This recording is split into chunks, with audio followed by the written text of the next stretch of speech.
I'm going to start off with a kicker question. Okay. I'm going to change the pace. How are things going, and do you see, is there any separation right now? Well, I think they're really close. I think that they're both doing a great job. There's not a ton of separation there. Both of them rebounded from some days that they could have kicked better, and I thought they kicked pretty solid today. So it's just a matter of who's going to execute when the game comes down to it. And they're competing, they're doing everything we're asking them to do, and really look forward to see how it's going to shake out. I have a holder question to shake things Okay. up, and I might be dating myself, but it's two-part. One, at what point did backup quarterbacks stop being the holder? And I'm guessing it's because the specialists work together, maybe for time purposes. Mm-hmm. But and then how important is the holder and kicker relationship for mental confidence? Those are two really good questions. I think that I think they started going away from that quite a while ago, just because the time for the backup quarterbacks doing it to work with the specialists would have to be before or after practice, when we can work together doing all the situational stuff and everything like that the whole time as a specialist group, right? So that's a really good question.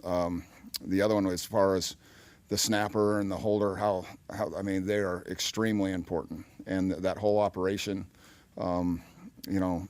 is huge to a kicker's success. And I think you can see that over time with people that have worked together for quite a while. You can see it right away with people that haven't. If you get a new kicker in and stuff like that, and they have a new holder. There's some time to get adjusted, just like any other thing, any other position. So once you get the ability to work together all the time, and the more that they can, that they hang out with each other and they like each other and they spend time with each other and especially work together, that's a huge element to it for sure. Coach, this organization has struggled with special teams through multiple coordinators. What assurances did you need to hear from Shanahan or Lynch when they offered you the job before you would agree to take it? I don't need any assurances. What I wanted to come to is a really good winning organization with proven people that are nothing but class guys and a class organization, which this has been an awesome place for us and for me and my family. I think that there's going to be some growing pains a little bit as far as the guys learning the system and stuff like that, and hopefully we can get all those shook out before the regular season starts. But they're learning, they're coming along every day. It's been unbelievable communication with as far as special teams guys and players and stuff like that with Kyle and Shanahan with Lynch and his group. I think it's been really good. I've been really happy with it. Kyle said before that he gets more. He thinks sometimes he gets more out of a joint practice from another game than he does from the actual game, from the preseason game. Is that way in the special teams too, and how big is that going to be for you guys? Sure, it's going to be big because it's big for a lot of people because it's the first time we get to see him competing against other people. We see him every day here.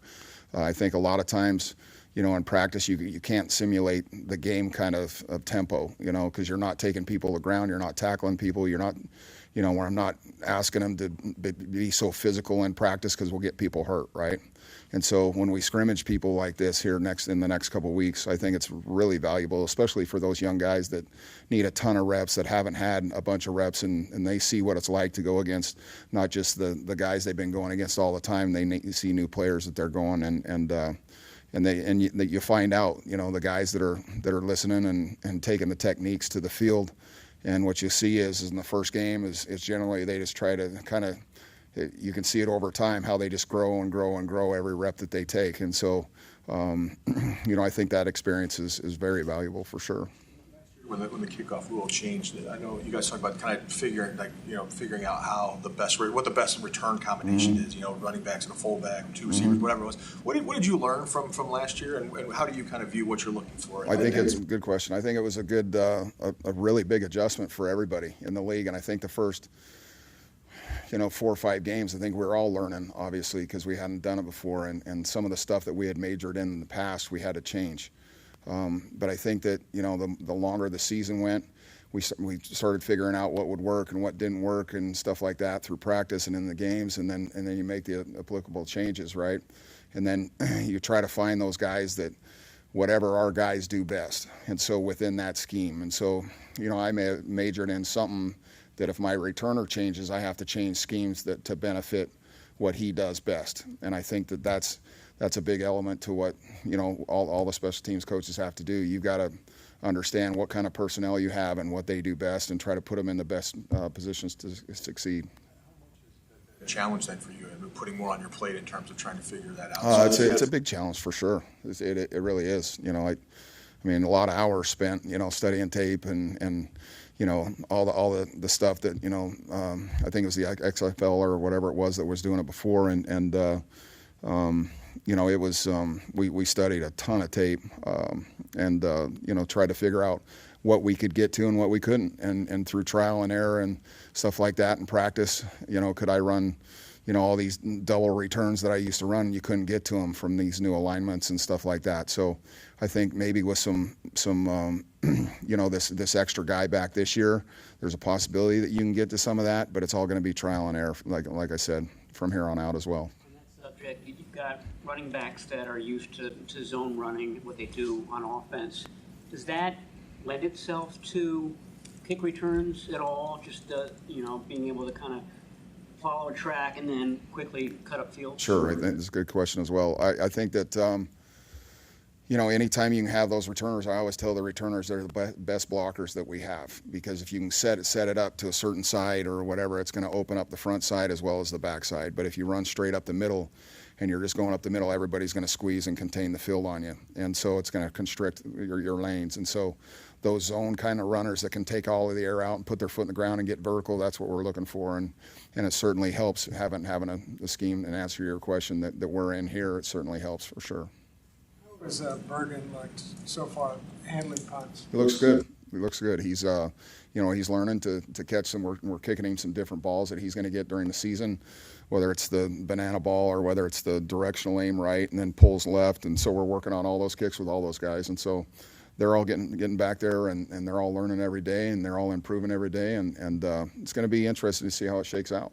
Do you do that from, well, maybe it's both. Do you do that from machine or Morstead? More of Morstead, just so he can give them all those kicks, because it's really hard to simulate those banana balls and the aim one way and then pull it back to the left and stuff like that, with those guys having to be in the middle of the field, because a lot of times through study they'll see what way by the punter's alignment, which way they're kicking and stuff like that. But if you have those, if you can get them off the spot, so to speak, with those returners, and get them over playing one side and then kick it back to the other, that's all the stuff that they need work on, not only the punter but the returners as well. Do you know what happened to Grendo on that special teams drill? I don't. Assuming he's not serious there. Is he a candidate to be on kickoff returns? He had some good ones last year. He's big. He's fast. Durendo? Yeah, there's a whole group of guys, and he's one of them for sure. They're doing a really nice job communicating back there, and all this practice stuff. And as much as we'd like to say one guy's pulling ahead of another, it's tough to see until they get in the game and see how they react and see what decisions that they make. Are they secure? Or is the ball secure? Are they hitting the holes at 100 miles an hour like we're going to want them to? So that's something that you can evaluate in the games, and it's hard to do in practice. But they're all doing a really nice job. Will returns be somewhat close to live in this scrimmage with Denver? I mean, you can simulate as close as you can. We just don't want anybody on the ground or anything like that. So you really got to try to work together and take care of each other when you do these scrimmages for sure. Thanks, guys. Thanks, guys. Thank you.